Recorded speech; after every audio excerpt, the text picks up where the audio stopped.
되시기를 소망합니다.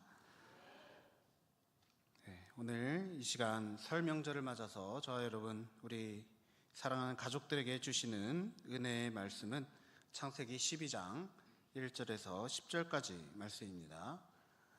제가 가진 성경으로 구약성경 14페이지에 있는 창세기 12장 1절에서 10절 말씀, 이 시간 제가 봉독하겠습니다.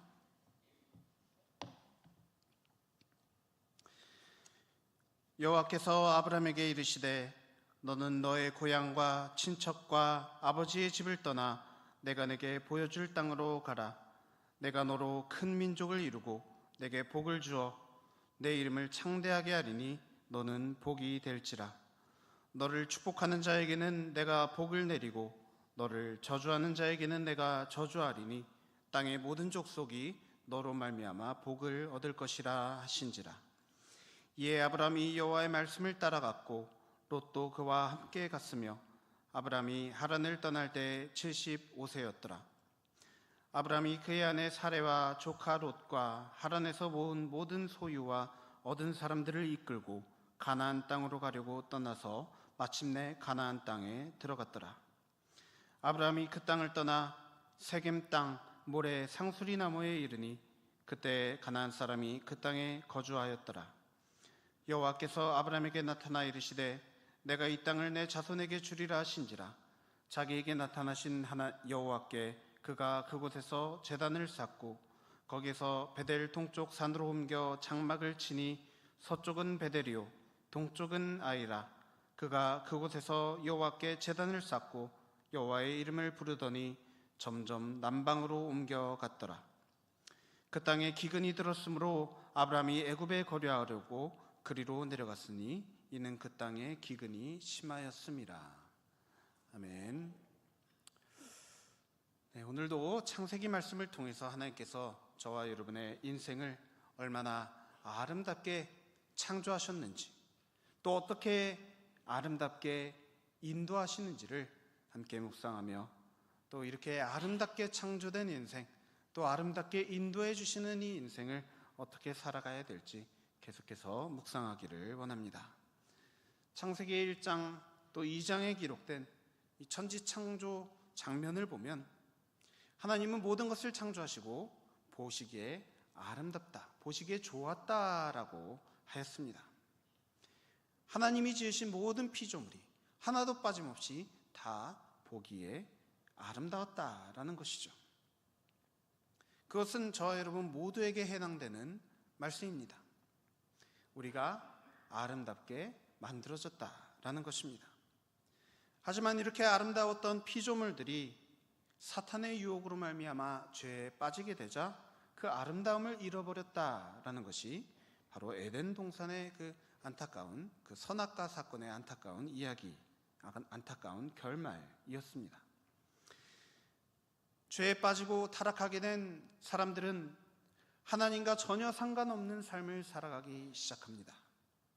하지만 그 중에서도 오직 한 사람, 노아 하나만이 하나님의 음성을 듣고 하나님의 말씀 따라서 방주를 만들어서 구원을 얻게 되었습니다.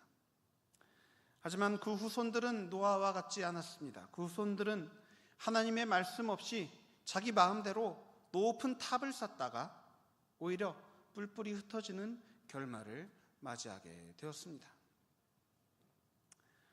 더 아름다운 인생을 만들기 위해서 애쓰며 살았지만 하나님의 말씀이 없고 하나님과 상관이 없는 삶을 살아가는 그런 인생은 결국 그 끝이 아름답지 못하다라는 것이 창세기 말씀이 우리에게 전해주는 바입니다.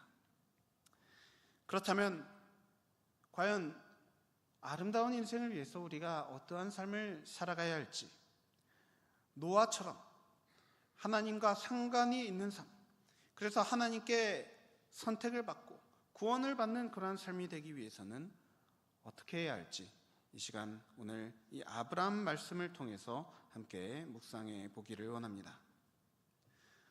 오늘 본문 말씀인 창세기 12장 말씀은 오늘날의 이스라엘, 유대인들의 조상인 아브라함을 하나님께서 선택하시고 또 부르신 장면으로 시작을 합니다.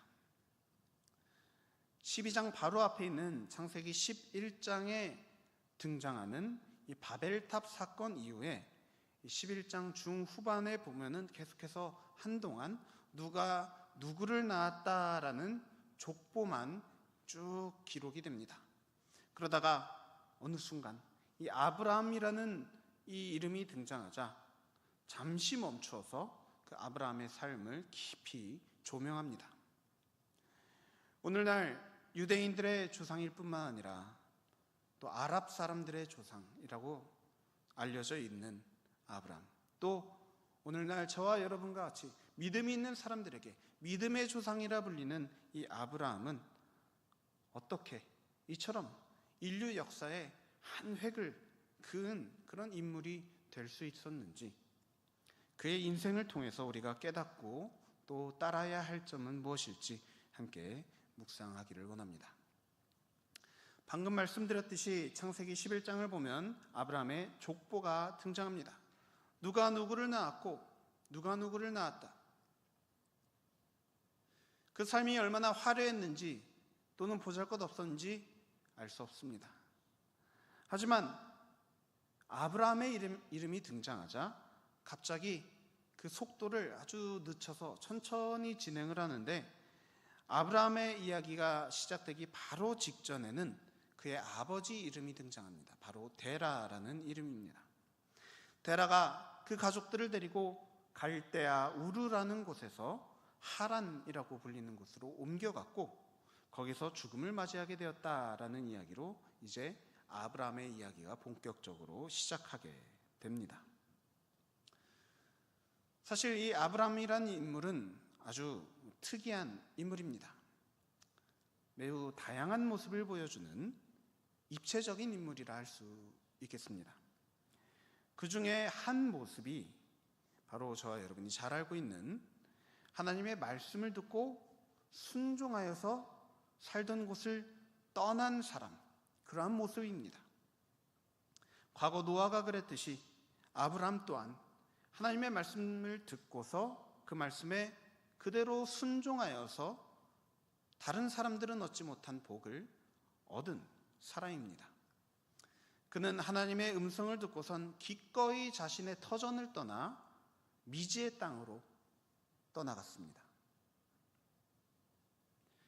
본래 아브람과 그 가족들이 원래 살고 있었던 곳은 갈대아 우르라는 장소였습니다. 그곳은 오늘날 이라크의 남동부, 과거 수메르 문명이라고 하는 고대 문명 도시들 중에 하나였습니다.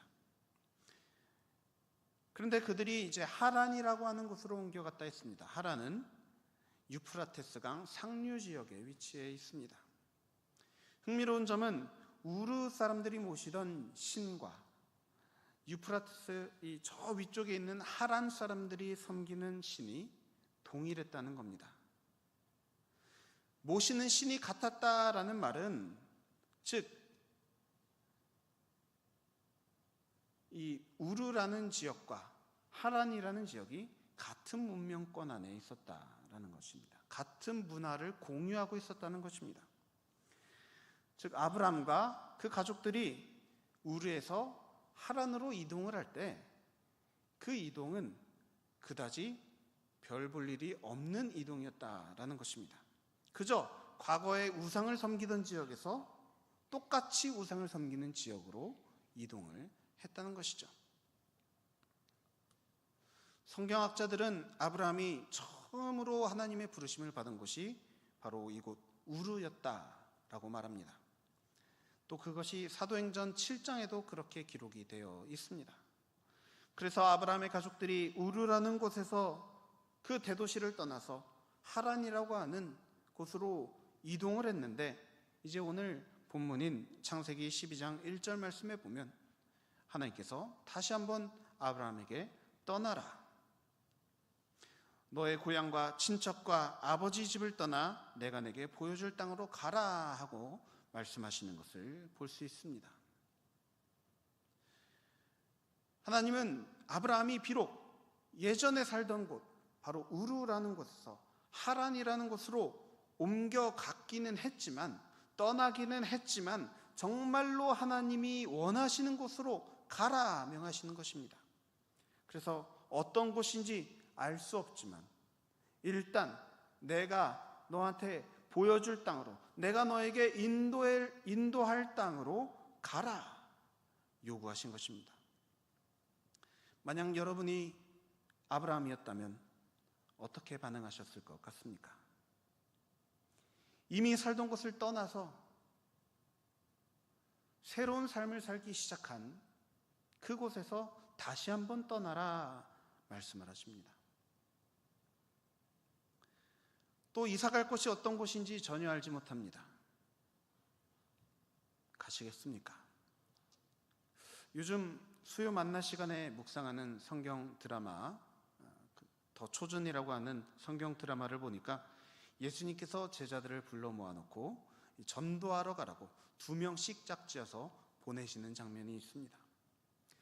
가서 귀신을 쫓아내고 병든 사람들을 고쳐주라고 제자들을 보내십니다.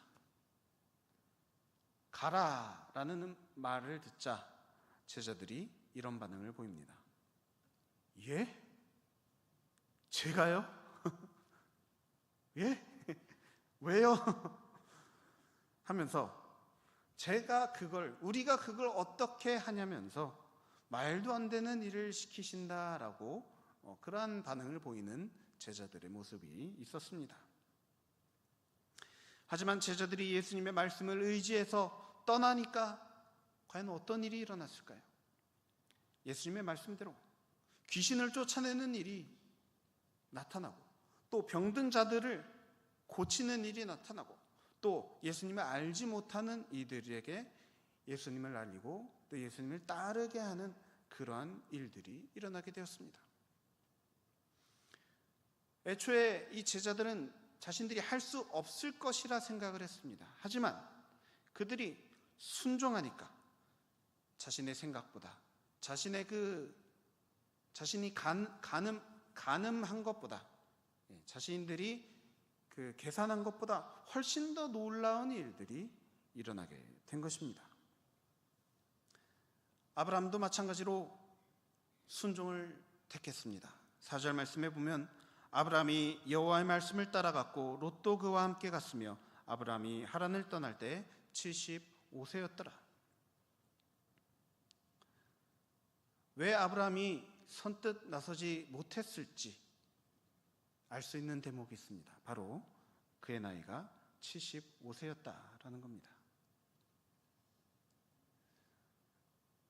예수님의 말씀을 따르기에, 하나님의 말씀을 따르기에 늦은 나이가 과연 있을까요?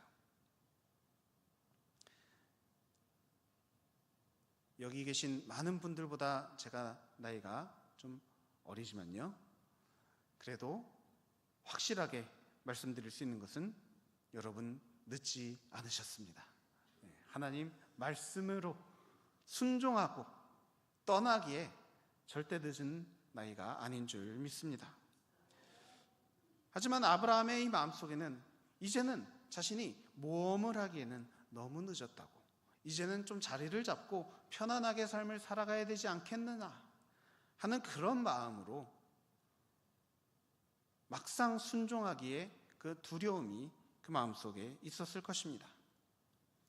하지만 아브라함은 결국엔 떠났다 했습니다. 그가 무엇을 갖고서 떠났을까요? 바로 믿음을 갖고서 떠났습니다. 하나님의 말씀 하나만을 믿으면서 떠났습니다. 그래서 어디로 갔습니까? 5절 말씀에 보면 아브라함이 그의 아내 사레와 조카 롯과 하란에서 모은 모든 소유와 얻은 사람들을 이끌고 가나안 땅으로 가려고 떠나서 마침내 가나안 땅에 들어갔더라. 이 가나안이라고 하는 곳은 과거 아브라함이 살았던 우르, 하란과 같은 곳과는 전혀 다른 문명권에 전혀 다른 문화를 갖고 있는 사람들의 땅이었습니다. 그래서 그곳을 가나안 사람들의 땅이다 이렇게 표현을 한 것이죠. 게다가 그곳은 아브라함이 맘 놓고 살 수 있는 곳이 아니었습니다. 6절에 보면 아브라함이 그 땅을 지나 세겜 땅 모래 상수리 나무에 이르니 그때 가나안 사람이 그 땅에 거주하였더라. 자, 가나안 사람, 아브라함과 전혀 접점이 없던 사람들이 살던 곳으로 하나님께서 보내신 것입니다. 여기서 성경의 독자들은 의아하게 느낍니다. 하나님께서 부르셔서 그 말씀에 순종을 했다면 좋은 곳으로 인도해 주셔야 하는 거 아닌가?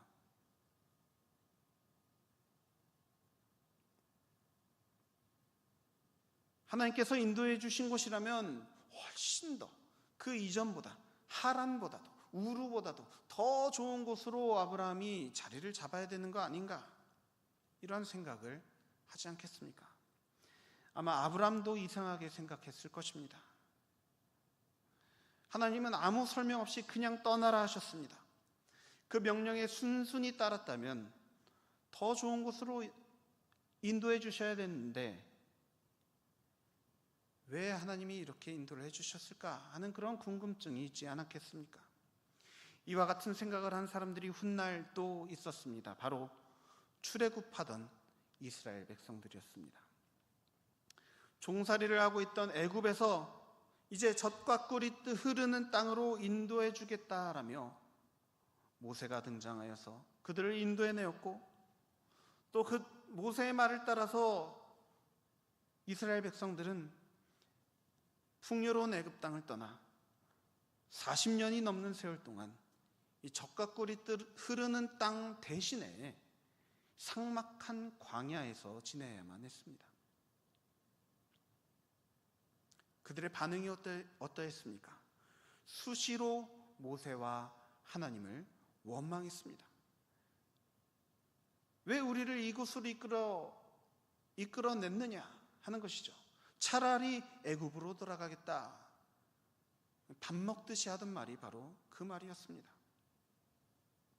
아브라함도 나 다시 돌아갈래 하고 싶었을지 모릅니다. 하지만 곧바로 원망하기보다는 그는 하나님의 음성을 들었습니다. 7절 말씀입니다. 여호와께서 아브라함에게 나타나 이르시되 내가 이 땅을 내 자손에게 주리라 하신지라. 자기에게 나타나신 여호와께 그가 그곳에서 제단을 쌓고, 또 이어서 8절 거기서 베델 동쪽 산으로 옮겨 장막을 치니 서쪽은 베델이요 동쪽은 아이라. 그가 그곳에서 여호와께 제단을 쌓고 여호와의 이름을 부르더니. 자, 맨 처음 아브라함이 가나안 땅에 도착을 해서 머물려고 했던 곳은 세겜이라고 하는 곳이었습니다. 이곳은 당시 많은 이 가나안 사람들이 모여 살고 있었던 나름 대도시였습니다. 그래서 어쩌면 아브라함이 처음에는 그 가나안 사람들 속에 이게 들어가서 함께 살려고 했는지도 모를 일입니다. 그런데 하나님이 그에게 나타나셔서 그 땅을 너에게 주겠다 약속을 하시니까 아브라함은 다시 한번 하나님의 말씀을 의지하기로 합니다. 그래서 그곳을 떠나서, 사람이 많이 살고 있는 그곳을 떠나서 베델 동쪽 산으로 옮겨가서 거기에 장막을 쳤다라고 했습니다. 산이라고 하는 곳은 여러분 사람들이 살지 않는, 살기에 좋은 곳이 아니라는 것을 말해줍니다. 그곳에서 아브라함은 장막을 치고 제단을 쌓고 여호와의 이름을 불렀다. 즉 하나님께 예배를 드리며 살았다라는 것입니다. 하나님의 말씀을 듣고 순종하는 것. 처음에는 그가 그렇게 순종을 하면 하란보다도 더 좋은 곳, 가나안 사람들이 누리고 있는 그런 풍요로움을 나도 좀 누릴 수 있지 않을까 하는 그런 마음으로 세겜에 머물려고 했다가 다시 한번 하나님의 말씀이 들려지자 그는 산으로 떠났습니다. 그곳에서 예배하며 지내게 되었습니다. 만약 여기에서 아브라함의 이야기가 끝났다라고 한다면 이 이야기는 아주 아름다운 이야기로 끝났을 것입니다. 자, 그런데 이어진 9절 말씀과 10절 말씀에 보면 아브라함이 또다시 이동을 하는 모습이 보입니다. 어디로 갔다고 했습니까? 점점 남방으로 옮겨가더니 그 땅에 기근이 들어서 애굽에 거류하려고 내려갔다라는 것입니다. 하나님의 말씀을 믿고서 저 멀리 하란에서 가나안 땅으로 왔고, 또 이제 이 가나안 땅에서도 아주 그 외진 곳, 산지, 그곳으로 믿음으로 산으로 들어가서 거기서 하나님께 예배를 드리며 살던 아브라함은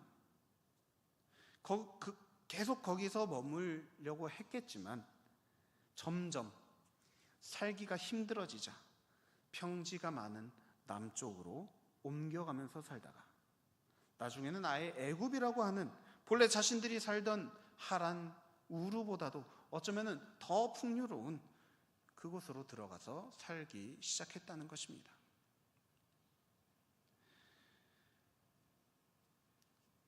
아브라함은 끊임없이 믿음으로 행했다가 다시 이 세상 것을 바라보고, 다시 믿음으로 행했다가 다시 세상 것을 바라보는 그러한 삶을 반복해서 살아갔던 것입니다.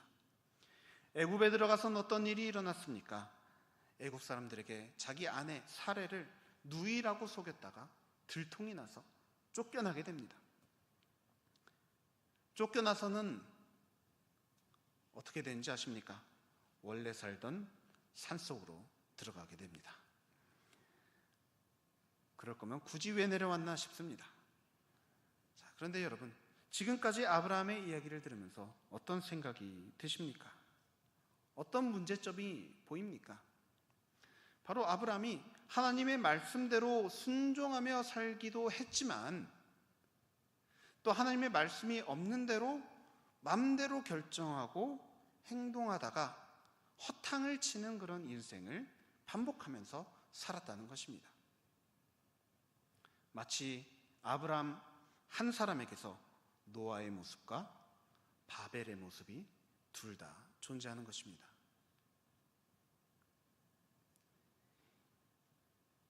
이는 아브라함에게만 있는 모습이 아닙니다. 바로 오늘날 저와 여러분의 모습이기도 합니다. 믿음으로 고향을 떠났지만 계속해서 하나님의 말씀대로 살기보다는 그렇게 할 때도 있었고 또 그렇게 하지 않을 때도 있었다는 점이 참 의미심장합니다. 저와 여러분도 때로는 하나님의 말씀을 듣기 좋은 것으로 여기고 그대로 행합니다. 행하려고 노력합니다. 믿음이 없이는 불가능한 그러한 일들을 해낼 때도 있습니다. 너무나도 뿌듯하죠. 하지만 또 금세 인간적인 생각과 계산들이 마음속에 가득해서 하나님의 말씀과 생각 없는 생각들, 또 말들을 내뱉고 또 행동을 하면서 살아가곤 합니다.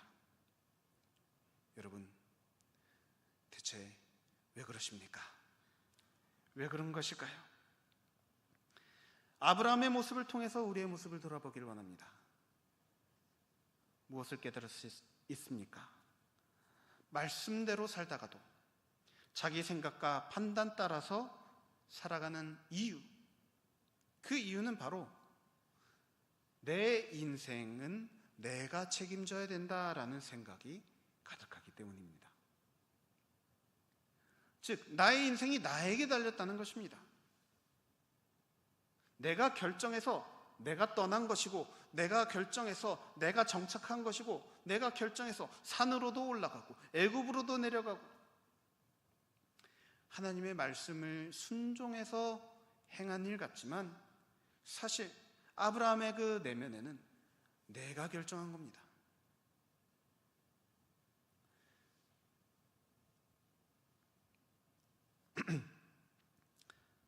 아브라함은 하나님의 말씀을 따라서 대도시에서 사는 것을 거부하고 산속에 올라가 살면서 하나님을 영원히 예배할 것처럼 살았습니다. 오늘날 우리들도 이 세상 부귀영화 다 포기하고 세상 방식 따르지 아니하고 하나님 말씀 따라 살아가겠다고 그렇게 결단하며 기도하고 그런 때의 모습이 바로 이 아브라함의 모습과 같지 않습니까? 하지만 이렇게 살아가던 아브라함의 모습, 이렇게 살아가던 우리들의 마음속에 어떠한 생각이 찾아옵니까? 이렇게 살아도 되는가? 이대로 살면 큰일 날 것 같은데, 하나님 말씀 따라 살아가는 것보다 그냥 사람들 살아가는 대로 그냥 똑같이 살아가면 훨씬 더 잘 살 것 같은데 잘못하면 망하는 거 아닌가? 하나님 말씀만 쫓다가 이대로 그냥 못난 인생 살아가는 거 아닌가? 그래서 아브라함이 무엇을 택했습니까? 남방으로 가는 것을 택했습니다. 아브라함은 그때까지 하나님의 말씀을 듣고서 이동을 했습니다. 하나님의 말씀을 듣고서 우르에서 하란으로, 하란에서 가나안으로, 또 이 가나안에 있는 세겜에서 또 산으로, 하나님의 말씀 읽고 나서 그 다음에 이동을 했습니다. 그런데 남방으로 옮길 때에는, 애굽으로 옮겨갈 때에는 하나님의 말씀이 있지 않았습니다. 하나님의 말씀이 없는데도 자기 눈에 보기에 더 좋아 보이는 곳으로 점점 이동한 것입니다. 나름대로 전략적인 선택을 한 것이죠. 나름대로 현명한, 지혜로운 선택을 한 것입니다. 더 잘 살기 위한, 더 풍요로운 삶을 살기 위한 결정을 내린 것입니다. 그래서 아무 일도 없었다면 다행일 텐데 어떤 일이 일어납니까? 그가 남방으로 옮겨가자 어떤 일이 일어나죠? 기근이 들었다 했습니다. 살기 힘들어서 산지에서 내려왔습니다. 그런데 더 살기 힘들어진 겁니다. 물론 산 위가 살기 좋다라는 말이 아닙니다. 믿음의 삶이 더 살기 좋다, 더 살기 편하다 이야기하는 것이 아닙니다. 하지만 아브라함이 생각했던 것처럼 산 아래로만 내려온다면, 평지로 내려와서 산다면은 그러면 무조건 잘 될 것이다 생각을 했는데 실상은 그렇지 않다는 겁니다. 우리가 믿음의 삶을 버리고 이 세상의 삶을, 세상의 방식을 선택을 할 때 잘 풀릴 것 같지만 그렇지 않다는 겁니다. 잘 풀리는 것은 휴지 이름입니다. 우리의 삶이 잘 풀리는 것은 하나님께 달려있다는 것을 기억하시기 바랍니다. 우리가 이처럼 세상의 것을 선택을 하려고 할 때 생각지도 못한 기근이 찾아온다는 것을 아브라함의 삶을 통해서 봅니다. 그래서 아브라함은 살기 위해서 애굽으로 떠나야 했습니다. 애굽이 어떤 곳입니까? 하란과 우르보다도 더 심한 곳입니다. 더 우상 숭배가 가득하고 더 세상적으로 풍요로운 곳입니다. 그런데 이 사실은 아브라함이 그 먼 길을 돌아서 여기까지 왔는데 결국에는 그 원래 떠났던 그 대도시, 원래 떠났던 세상으로 다시 돌아간 것과 마찬가지라는 겁니다. 그러니까 아브라함의 그 믿음의 여정은 완전 말짱 도루묵이 된 것이죠. 이런 아브라함을 하나님이 가만히 내버려 두셨을까요? 아니요, 그렇지 않습니다. 아브라함이 애굽에서 쫓겨나도록 하셨습니다. 그래서 결국 다시 원래의 자리로, 아브라함이 다시 돌아가야 하는 자리로, 베델 옆 산지 예배의 자리로 다시 돌아가게 만들어 주셨습니다. 여러분, 여기까지 아브라함의 이야기를 보면서 무엇을 깨달으십니까? 믿음의 조상 아브라함도 사실 너무나도 연약한 인간이라는 것을 깨닫습니다. 때로는 말씀 따라 살지만 때로는 말씀과 전혀 상관없는 삶을 살아가던 그 모습을 볼 수 있었고, 또 오랜 기간 하나님의 인도하심을 받은 것처럼 살아가는 것처럼 보였지만, 또한 하나님께 부르심 받기 전의 모습으로 도로 돌아가는 도루묵의 인생을 살아가는 그 모습도 볼 수 있었습니다. 그래서 아브라함의 모습을 보면 사실 별로 위로가 되지 않습니다. 이제 아브라함에게 맞춰져 있던 이 시선을 떼고 하나님께 초점을 맞춰보기를 원합니다. 과연 하나님은 왜 아브라함을 왜 부르셨을까요? 왜 이렇게 정말 말짱 도루묵의 인생밖에 안 되는 그러한 사람을 왜 부르셨을까요? 왜 그를 다시금 예배의 자리로 다시 돌려주셨을까요? 아브라함이 특별해서 그럽니까? 어떤 자격이 있어서 그럽니까? 아니요, 그렇지 않습니다. 애초에 하나님이 아브라함을 부르실 때 갈대아 우르에서 하란에서 떠나게 하신 것, 그것은 그 사람이 특별해서가 아니었습니다. 하나님은 특별하지 않더라도 부르시는 분입니다. 뭐라고 하시며 부르셨습니까? 2절과 3절입니다. 이 시간 2절과 3절 말씀 다 함께 한 목소리로 읽겠습니다. 내가 너로 큰 민족을 이루고 내게 복을 주어 내 이름을 창대하게 하리니 너는 복이 될지라. 너를 축복하는 자에게는 내가 복을 내리고 너를 저주하는 자에게는 내가 저주하리니 땅의 모든 족속이 너로 말미암아 복을 얻을 것이라 하신지라. 아멘. 여러분, 하나님께서 이러한 복을 아브라함에게 약속하신 이유가 과연 무엇이겠습니까? 이유가 있었을까요? 아니요, 이유가 없었습니다. 이유가 없습니다. 그냥 하나님께서 어떤 조건도 이유도 보지 않으시고 그냥 하나님께서 주시겠다 말씀을 하셨습니다. 그러니까 우리가 더 집중해야 되는, 초점을 맞춰야 될 부분은 아브라함이 어떤 사람이었기 때문에 하나님이 부르셨다라는 사람에게 집중할 것이 아니라 하나님께 집중, 하나님께 초점을 맞춰야 됩니다. 하나님이 그냥 쓰시겠다라는 겁니다. 내가 너를 이렇게 만들어줄 테니 가라, 내가 널 써주겠다, 하나님께서 도구로 사용을 하시겠다라는 겁니다.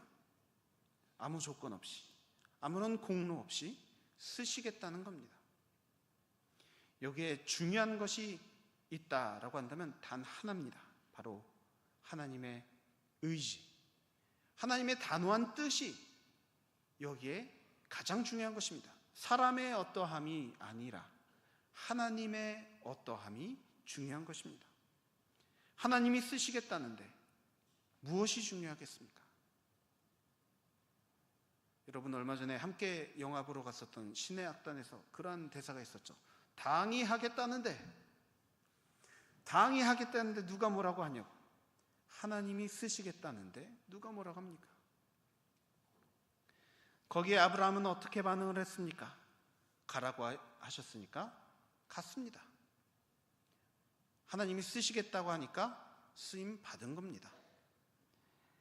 이제 아브라함이 하나님이 약속하신 대로 복을 받고 큰 민족을 이루고 이렇게 되는 것은 이제 아브라함에게 달린 일이 아닙니다. 아브라함에게 달린 일이 아니라 바로 하나님께 달려있는 것입니다. 하나님께서 이루어 가시겠다는 겁니다. 그러니까 아브라함이 자꾸 딴짓하고 저 애굽으로 내려가도 다시 그 사람을 끄집어내 갖고 다시 예배의 자리로 돌려주시고 다시 하나님 앞으로 불러주신 것입니다. 아브라함이 그 과정을 겪으면서 무엇을 깨달았겠습니까? 내가 하나님 손바닥 안에 있구나. 내가 아무리 이렇게 저렇게 해봐도 결국 하나님이 인도하시는 대로 될 수밖에 없구나 라는 것을 깨닫고 내가 지금 하나님께 쓰임받고 있는 인생이라는 것을, 그 은혜를 깨닫게 된 것입니다. 그러자 그가 어떻게 변하게 되었는지 아십니까? 이제 나중에 보면은 이제 애굽에서 올라올 때 수많은 가축과 재물들을 갖고 올라오게 하십니다. 그런데 그것 때문에 안타깝게 조카 롯하고 분쟁이 일어납니다. 아브라함이 머물 땅, 롯이 머물 땅이 너무 비좁다는 겁니다. 그래서 저 동쪽에 있는 윤택한 소돔 땅으로 갈 사람을 둘이서 정합니다. 누가 가느냐? 아브라함은 조카 롯에게 양보를 합니다. 왜 양보합니까? 딱 눈에 보입니다. 저 땅을 선택을 해야 내가 잘 될 것이라는 것이 뻔히 눈에 보입니다. 그런데 왜 양보합니까? 그 마음속에 무엇이 있었을까요? 내가 저것을 선택한다고 저게 내 것이 되는 게 아니라 나에게 필요한 것은 하나님이 알고 계시고 나에게 필요한 것은 하나님이 주실 것이라는 그 믿음이 아브라함에겐 있었던 것입니다. 반면 롯은 그렇지 않습니다. 내가 원한 거 내가 얻어야 되는 겁니다.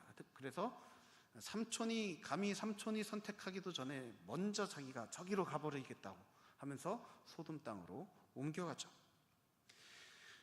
훗날 소돔이 전쟁에 휘말리게 됩니다. 그때 롯은 포로로 사로잡히게 되고, 그 롯을 구출하기 위해서 아브라함이 자신의 사병을 이끌고 가서 적들을 물리치고 롯과 사람들을 구출해 옵니다. 그리고 그 과정에서 엄청난 전리품을 얻어오게 됩니다.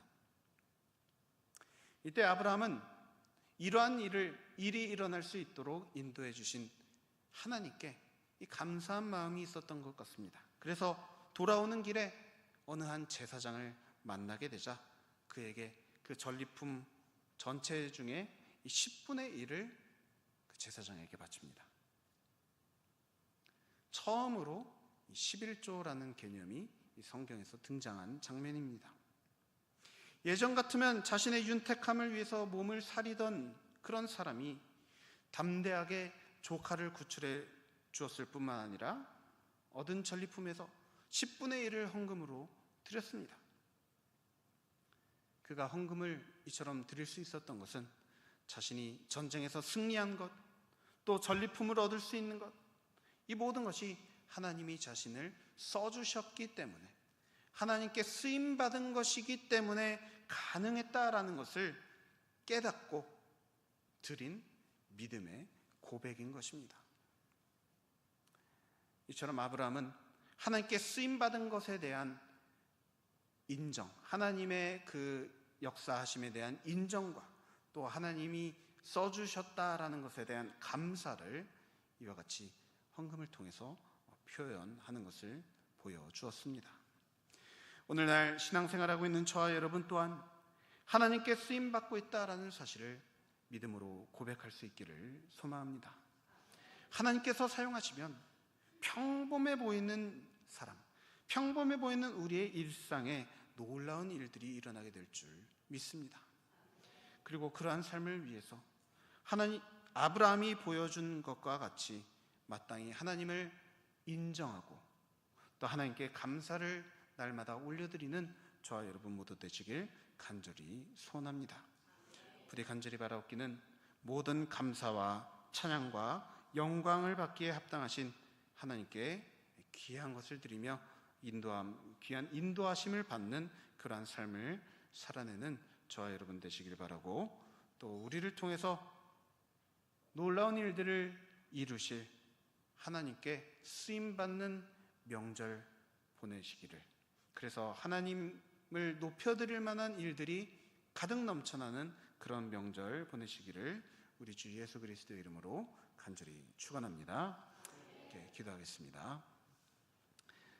사랑과 은혜가 충만하신 하나님 아버지, 감사드립니다. 우리의 삶 보기에 참으로 보잘것없고, 어떻게 해야 더 잘 살 수 있을까, 어떻게 해야 더 하나님의 그런 위로와 은총과 또 하나님의 그런 축복을 받기에 합당한 삶이 될까, 내가 어떤 노력을 기울여야 될까 하면서 애쓰며 살아왔던 우리의 삶이었습니다. 주님, 이 시간 아브라함의 삶을 통하여서 우리에게 우리의 애씀이 아니라 바로 하나님께서 우리를 써주시는 것이 가장 중요한 것임을 깨닫게 하여 주시니 감사합니다. 주님, 우리의 삶 또한 사용하여 주시옵소서. 주님께 쓰임받는 인생이기를 원합니다. 주님께 쓰임받는 그런 가정이기를 원합니다. 주님, 우리가 우리 원하는 대로 다 살아보았지만 그 가운데서도 만족을 얻지 못하고 오히려 삶의 기근이 펼쳐지고 오히려 어려운 일들이 일어날 때 주님, 우리가 주님을 원망하거나 또 우리의 어떤 노력을 통해서 그 어려움을 이겨내려고 하기보다는 더욱더 주님을 의지하는, 주님으로 돌아가는, 주님께로 돌아가는 우리의 삶이 될 수 있도록 인도하여 주시옵소서. 우리를 불러주셨사오니 주님 사용하여 주시옵소서. 주님께서 쓰시도록 우리의 삶을 내어드리겠습니다.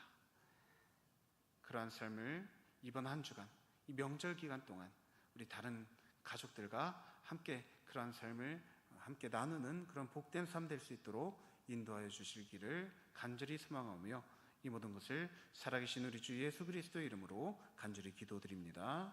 아멘.